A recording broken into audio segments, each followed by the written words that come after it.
तो वर्नाओं में आज बात, ईरान से डर गए नेतन्याहू। क्या वही नेतन्याहू जो अब तक जंग की धमकियों से दुनिया को डराते थे, आज खुद डर के साए में हैं? नेतन्याहू को डर है कि अगर अमेरिका ने साथ नहीं दिया और हाथ खींच लिए तो ईरान इजराइल को सीधे युद्ध में घसीट सकता है, और यही डर नेतन्याहू को ट्रंप के दरवाजे तक ले आया। समझिए, तेहरान की धमकियों के बीच में बेंजामिन नेतन्याहू अमेरिका पहुंच गए, और ये अमेरिका का दौरा कोई मामूली दौरा नहीं था नेतन्याहू का। ईरान की बढ़ती ताकत नेतन्याहू की नींद उड़ा चुकी है। क्या इजराइल अब अकेले ईरान का सामना नहीं कर सकता? तेहरान लगातार मिसाइलें और परमाणु संकेत के साथ में दबाव बढ़ा रहा है। नेतन्याहू का अमेरिका दौरा सीधे सीधे इस बात की ओर बड़ा इशारा करता है कि इजराइल अब अकेला खड़ा नहीं रहना चाहता। अमेरिका और ईरान के बीच में तनाव चल रहा है, और इस बीच व्हाइट हाउस में एक खास मुलाकात हुई। राष्ट्रपति डोनाल्ड ट्रंप और इजराइल के प्रधानमंत्री बेंजामिन नेतन्याहू के बीच में बुधवार को व्हाइट हाउस में अहम बैठक हुई, और इसमें ईरान का मुद्दा सीधे सीधे रहा केंद्र में। अब डोनाल्ड ट्रंप और नेतन्याहू की जो मीटिंग हुई, उसमें आखिर क्या रणनीति तैयार की गई, जिसे सीक्रेट रणनीति कहा जा रहा है। अब ट्रंप नेतन्याहू की 3 घंटे के बीच में, ये 3 घंटे की बंद कमरे में मुलाकात थी। 3 घंटे डोनाल्ड ट्रंप की नेतन्याहू के साथ में ये 7वीं बैठक थी। नेतन्याहू की सुरक्षा चिंताओं पर चर्चा लगातार की गई। इतना ही नहीं, बल्कि इजराइल ने अपनी चिंताएं भी बताई। सुरक्षा को लेकर उसे बार बार दोहराया है डोनाल्ड ट्रंप के सामने। और डोनाल्ड ट्रंप ने इस दौरान ईरान में किए गए मिडनाइट हैमर का भी जिक्र किया, उस ऑपरेशन का जो पिछले साल जून में अंजाम दिया गया। ईरान पर कूटनीतिक सहयोग की बातें भी कही गई हैं। इतना ही नहीं, इस पूरी मुलाकात का एजेंडा गाजा और इजराइल का तनाव भी था। गाजा की स्थिति और क्षेत्र में अभूतपूर्व प्रगति पर चर्चा की गई। हालांकि मीटिंग का कोई ठोस नतीजा निकला या नहीं निकला, इसके बारे में अभी कुछ नहीं कहा जा रहा, लेकिन कोई संयुक्त प्रेस कॉन्फ्रेंस तक नहीं की गई। इसीलिए बार बार यही कयास लगाए जा रहे हैं कि फिलहाल इस मीटिंग का कोई ठोस नतीजा नहीं निकला। 3 घंटे बंद कमरे की बैठक, और फिर सिर्फ खामोशी। ट्रंप की कूटनीति की चाल है या फिर इजराइल की नजर में खतरे की घंटी? ट्रंप ने साफ शब्दों में कहा कि वो ईरान के साथ कूटनीतिक बातचीत जारी रखना चाहते हैं, भले ही इजराइल सरकार इस पर संदेह जताती रही हो। करीब 3 घंटे चली ये बैठक पूरी तरह से बंद कमरे में हुई, और इराक इसके बाद में कोई संयुक्त प्रेस कॉन्फ्रेंस तक एक तरह से नहीं की गई।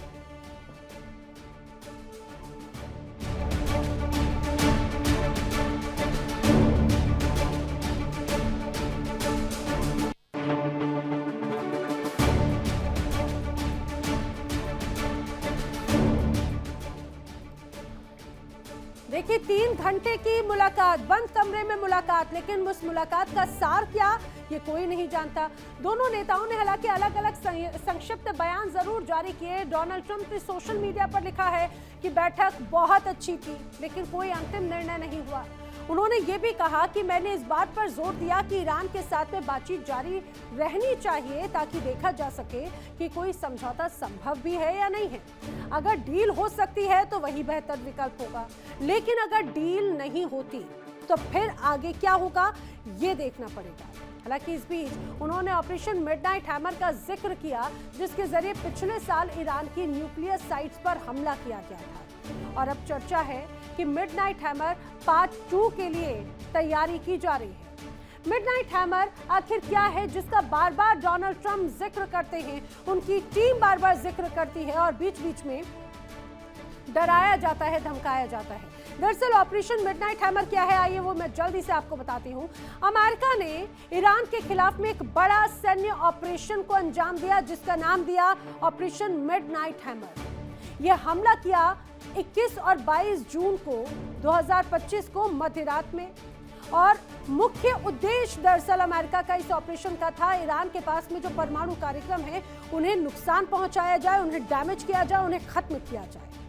इस पूरे हमले में ईरान के 3 प्रमुख परमाणु ठिकाने थे अमेरिका के निशाने पर, फोर्डो, नातंज और इस्फान। इन 3 ठिकानों को अमेरिका ने अपने इस ऑपरेशन मिडनाइट हैमर में टारगेट किया, और ऑपरेशन में कई बड़े हथियारों का इस्तेमाल किया गया। ऑपरेशन में B-2 स्टील बॉम्बर्स का उपयोग किया गया। और दुनिया की सबसे भारी बंकर बस्टर बम का भी इस्तेमाल इस ऑपरेशन मिडनाइट हैमर में किया गया था। वहीं GBU-57 का इस्तेमाल किया गया। इसके अलावा अमेरिकी पनडुब्बियों से टॉमहॉक मिसाइलें भी दागी गई थी। इस मिशन में लगभग 125 विमान शामिल थे। हमले से नतांज केंद्र तो पूरी तरह से नष्ट हो गया, लेकिन ईरान का जो परमाणु कार्यक्रम है वो चलता जरूर नजर आया, लेकिन उस गति के साथ नहीं। कहा यह जाता है कि मिडनाइट हैमर के बाद में ईरान का परमाणु कार्यक्रम काफी पीछे चला गया। यह ऑपरेशन राष्ट्रपति डोनाल्ड ट्रंप के ही निर्देश पर किया गया था। अमेरिकी रक्षा मंत्रालय ने बिल्कुल सटीक और सफल मिशन को अंजाम दिया, ऐसी जानकारी यहां से दी गई। ऑपरेशन मिडनाइट हैमर का उद्देश्य दरअसल ईरान के परमाणु हथियार कार्यक्रम को पूरी तरह से खत्म करना था, और ये इजराइल और अमेरिका के लिए खतरा बन रहा था। बार बार ये बातें कही गई। अब ये जो मिशन था, मिशन की योजना महीनों पहले बनाई गई थी, लेकिन इसे बेहद सीक्रेट रखा गया। सिर्फ कुछ चुनिंदा लोग जैसे डोनाल्ड ट्रंप, रक्षा सचिव पीट हेग्सेथ और जॉइंट चीफ ऑफ स्टाफ के चेयरमैन जनरल डैन केन को ही इसकी जानकारी थी, और किसी को इस ऑपरेशन की कानो कान खबर तक नहीं होने दी गई। अमेरिका ने इस ऑपरेशन में कई स्मार्ट स्ट्रैटेजीज का भी इस्तेमाल किया, जिससे ईरान की रक्षा प्रणालियां पूरी तरह से बेकार हो गई, नष्ट हो गई। अब डोनाल्ड ट्रंप ने एक बार फिर से ईरान को अप्रत्यक्ष तौर पर चेतावनी दी है। उन्होंने पिछले साल की उस घटना का जिक्र कर दिया जब अमेरिका ने ईरानी परमाणु ठिकानों पर बमबारी की थी। डोनाल्ड ट्रंप का लहजा बिल्कुल नहीं बदला, ना नरमी है ना कूटनीति है। डोनाल्ड ट्रंप ने क्लियर कट कहा कि पिछली बार ईरान ने समझौता नहीं करने का फैसला किया और उसे इसका खामियाजा भुगतना पड़ा। उन्होंने उम्मीद जताई कि इस बार ईरान ज्यादा जिम्मेदार रवैया अपनाएगा। वहीं दूसरी ओर नेतन्याहू ने अपने बयान में कहा कि उन्होंने बैठक में इजराइल की सुरक्षा जरूरतों को स्पष्ट रूप से रखा है। उनके कार्यालय की ओर से जारी बयान में कहा गया कि दोनों नेताओं ने ईरान, गाजा और क्षेत्रीय हालात पर चर्चा की और म्यूचुअल कोऑर्डिनेशंस बनाए रखने पर सहमति जताई। हालांकि ये बैठक ऐसे समय में हुई जब मिडिल ईस्ट में तनाव चरम पर है। अमेरिका ने क्षेत्र में अपनी ताकत बढ़ा दी। एक नया विमान वाहक पोत भी जल्द भेजने पर बातचीत चल रही है। हालांकि डोनाल्ड ट्रंप ने सैन्य दबाव के बीच भी अपनी बातचीत का रास्ता खुला रखा है। अमेरिका और ईरान के बीच हाल ही में ओमान से वार्ता का पहला दौर हुआ और दूसरा दौर जल्द होने की उम्मीद है। अब अमेरिका चाहता है कि संभावित समझौते में ईरान के परमाणु कार्यक्रम के साथ साथ बैलिस्टिक मिसाइल कार्यक्रम और क्षेत्रीय प्रॉक्सी समूहों का मुद्दा भी इसमें शामिल हो। वहीं ईरान ने साफ कर दिया कि वो मिसाइल कार्यक्रम पर बातचीत करने के लिए बिल्कुल तैयार नहीं है और यूरेनियम संवर्धन को वो अपना अधिकार मानता है। अब अमेरिकी उपराष्ट्रपति जेडी वेंस ने भी संकेत दिए हैं कि फिलहाल अमेरिका का लक्ष्य ईरान में सत्ता परिवर्तन नहीं बल्कि उसे परमाणु हथियार हासिल करने से रोकना है। उन्होंने कहा कि अगर कूटनीति काम नहीं करती तो अन्य विकल्प भी खुले हैं। इजराइल के सुरक्षा हलकों में यह भी आशंका है कि कोई सीमित परमाणु समझौता ईरान की सैन्य क्षमता को पूरी तरह रोक नहीं पाएगा। रिपोर्ट्स की माने तो अगर अमेरिका और ईरान के बीच में समझौता नहीं होता तो अमेरिका और इजराइल संयुक्त सैन्य कार्रवाई पर भी विचार कर सकते हैं। लेकिन ये समझिए कि आखिर नेतन्याहू इतना डर क्यों रहे हैं, उनके डर की वजह क्या है। उनकी डर की वजह आपको बताती हूँ। दरअसल इजराइल ये समझता था कि तकनीक के मामले में वो अजेय है, इजराइल के पास में जो ताकत है उसका कोई सानी नहीं। लेकिन अब हालात बदल गए। ईरान ने उसे जवाब दे दिया। ईरान ने बता दिया कि जंग सिर्फ मिसाइलों से नहीं लड़ी जाती, दिमाग से भी लड़ी जाती। और अब जिस तरह से ड्रोन का जिक्र बार बार जो आप देख रहे हैं तस्वीर, वो तस्वीर दिखाते हैं। ये जो आप तस्वीर देख रहे हैं पहले इसे बखूबी इत्मीनान से देखिए। ये एक वीडियो है, ये ड्रोन का वीडियो है और ये कोई आम ड्रोन नहीं है। ये ईरान का जवाब है अमेरिका और इजराइल की हवाई बादशाहत को। दरअसल तेहरान के नेशनल एयर स्पेस पार्क में ईरान ने सार्वजनिक एक तरह से इसे कर दिया है। शाहिद 161 स्टील्थ यूएवी का जेट इंजन टेस्ट हुआ।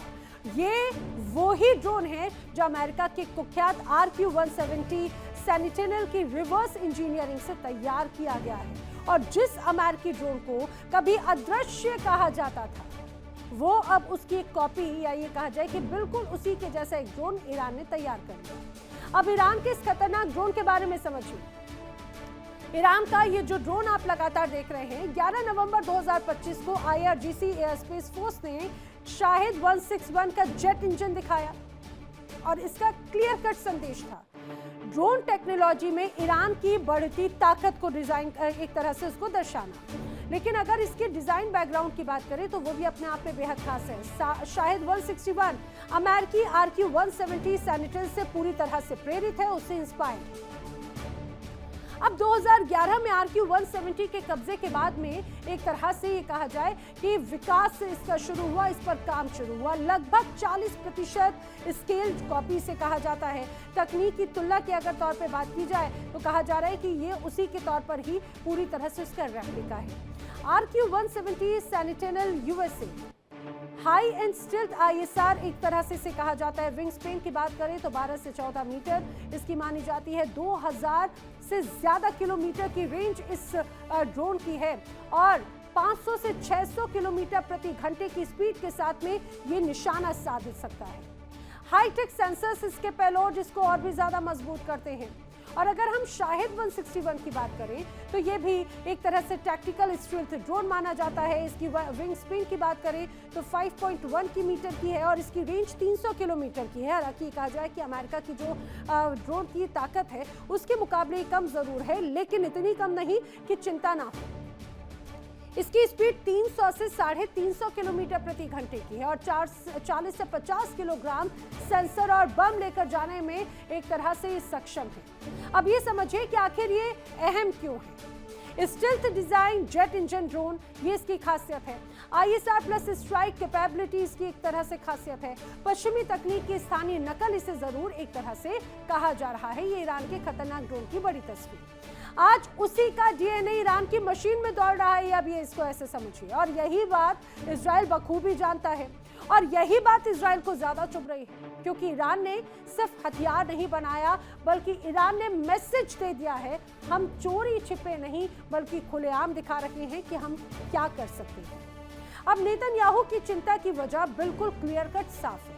अगर ईरान स्टील्थ ड्रोन बना सकता है तो इजराइल की एयर डिफेंस लाइन अब पहले जैसी सुरक्षित नहीं रही। जून 2025 में ईरान इजराइल टकराव के बाद ये कदम और भी ज्यादा बड़ा संकेत देता है।